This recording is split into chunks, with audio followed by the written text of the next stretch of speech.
우리 국민은 독재자가 나왔을 때도 반드시 이를 극복하고 민주주의를 회복했다 하는 것을 우리는 명심해야 합니다. 그리고 오랜 정치한 경험으로, 감각으로 만일 이명박 대통령 정부가 현재와 같은 길로 나간다면 국민도 불행하고 이명박 정부도 불행하다는 것을 확신을 가지고 말하면서 이명박 대통령께서 큰 결단의 길을 바라마지 않습니다. 여러분께 간곡히 말씀드리고 싶습니다. 마음으로부터 피맺힌 심정으로 말씀한 겁니다. 행동하는 양심이 됩시다.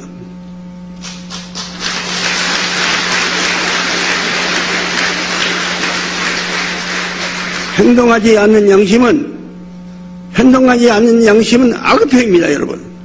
우리가 모두 행동하는 양심에 대해서 자유를 지키고 서민 경제를 지키고 평화로운 남북관계를 지키는 이 일에 우리가 모두 들고 일어나서 이 나라를 국민들이 안심하고 살 수 있는 나라, 희망이 있는 나라를 만들도록 합시다, 여러분.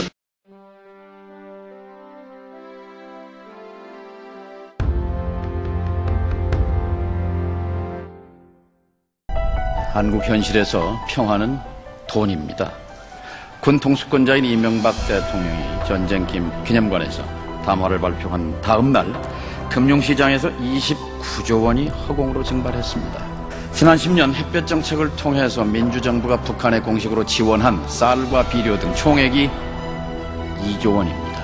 이 2조 원에 비하면 어느 날 하루아침 갑자기 증발한 29조 원은 너무도 큰 돈 아닙니까? 만일 국지전이라도 남북 간에 발생한다면 이번에는 29조가 아니라 290조가 날아갈 가능성도 배제할 수 없습니다. 지금 남북 간에는 모든 통신수단, 소통 통로가 다 끊어졌습니다. 우발적인 충돌이 발생할 경우에 이를 제어할 장치가 아무것도 없습니다. 마냥 위기로 치닫도록 내버려 둘 것이 아니라 적극적으로 방향을 바꿔야 합니다.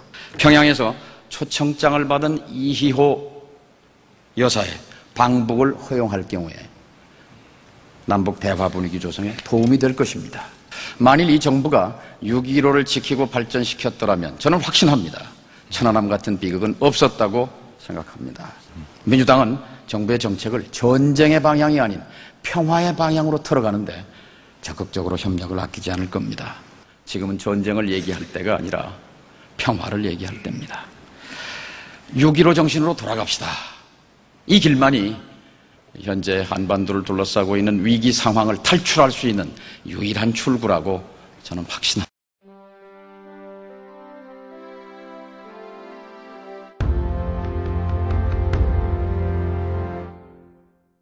(1500페이지에) 달하는 이 책자, 이것이 한미 FTA 협정문입니다.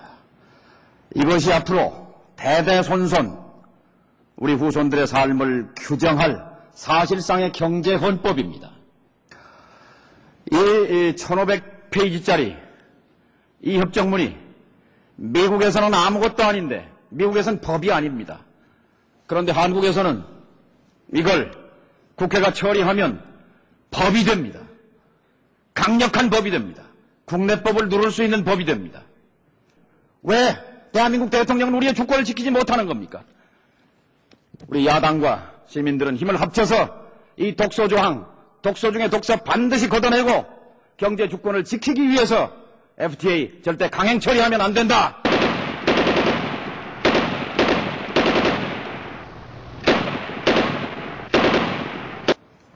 지금 월가가 병들어서 고치라고 세계가 아우성인데 한국만 뒤늦게 미국식을 쫓아가자고 하는 시대의 흐름을 명백하게 역행합니다. 장차 우리가 가야 할 방향, 월가 따라가는 것이 아닙니다. 태어나서 죽을 때까지 돈 걱정, 취직 걱정, 생활 걱정, 걱정투성이로 살다가 가는 경쟁 만능 승자 독식의 세상이 아니라 아이를 낳고 키우고 대학 보내고 그리고 직장 잡고 병원 가고 은퇴했을 때 국가가 책임지고 보살펴주는 복지국가의 길, 우리 국민이 소망합니다. 복지국가로 가기 위해서 세 가지가 필요합니다. 하나, 보편적 복지에 드는 자원 마련입니다. 돈이 있어야 합니다. 둘, 재벌개혁을 통한 경제민주화 필요합니다. 경제민주화. 셋, 비정규직과 정리해고 문제를 극복하는 노동민주화입니다. 저는 그동안 복지를 말하려면 세금을 얘기해야 된다. 세금을 얘기하지 않는, 재원을 얘기하지 않는 복지는 가짜다 이렇게 말했습니다. 불편한 진실입니다. 하지만 돈을 많이 버는 사람은 세금을 많이 내고 돈을 조금 버는 사람은 세금을 조금 내는 이 당연한 상식, 이것이 조세정의고 조세혁명입니다. 대한민국에 두 개의 119가 있습니다. 불나면 달려오는 소방차, 또 하나는 영세 자영업자와 서민 중산층이 위기에 처했을 때 작동해야 하는 헌법 119조 경제민주화 조항입니다. 재벌 대기업이 경제력 집중, 시장 지배력의 남용을 할 때 이것을 막으라고 있는 조항입니다. 잠자고 있었습니다. 이걸 흔들어 깨워야 합니다. 경제민주화의 핵심은 재벌개혁이고 재벌개혁의 핵심은 법 앞에 평등입니다. 탈세, 배임, 횡령, 불공정 거래, 재벌그룹 내에서 벌어지는 거대한 범죄 행위와 불법 행위에 대한 시외법권적 특혜에 종지부를 찍어야 합니다.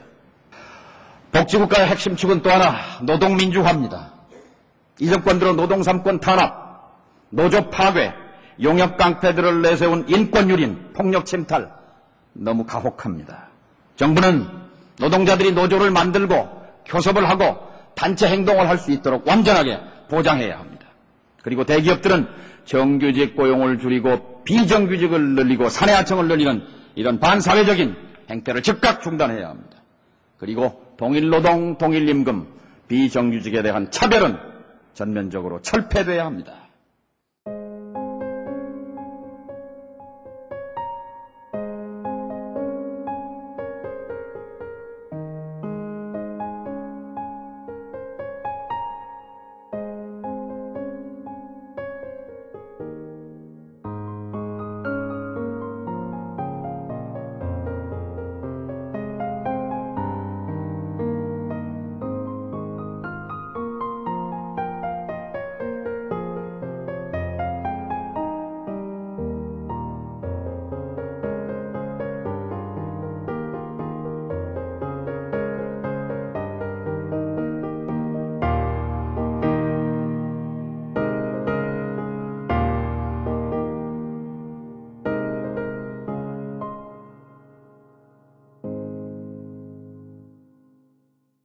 우리의 2012년 새해 인사는 출사표입니다. FTA 싸움을 그치지 않겠다는 출사표입니다. 선거혁명을 달성하겠다는 출사표입니다. 물러서지 않고 싸워서 이기겠다는 출사표입니다. 여러분, 2012년은 선거혁명의 해입니다. 마침내 싸워서 기득권 1%를 이명박 정권을 물리치는 승리해가 될 것입니다. 구호를 제안합니다. 2012년은 선거혁명의 해다. 2012년은 선거혁명의 해다. 강남에서 표수를 부렸습니다만, 그러나 FTA 말아야 하고 재벌 개혁을 해야 하고 이 정권을 심판해야 한다는 그 간절함이 우리는 결코 부족하지 않았다, 이런 것을 생각합니다. FTA와 쇠고기는 한 몸입니다. FTA와 광우병은 한 몸입니다.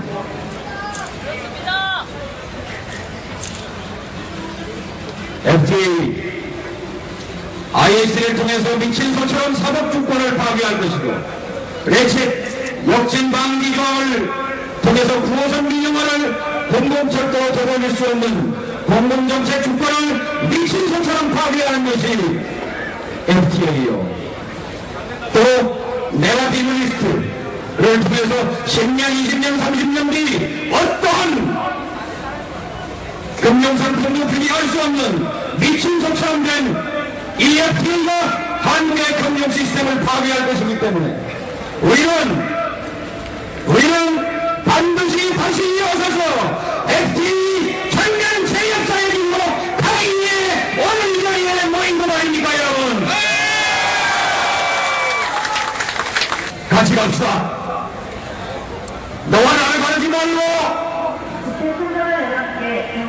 허위에 나라 거기서 분노하는 모든 시민과 함께 허위의 언론, 거짓말 언론, 허위의 눈과 귀가 있지 말고 이 허위의 권력, 거짓말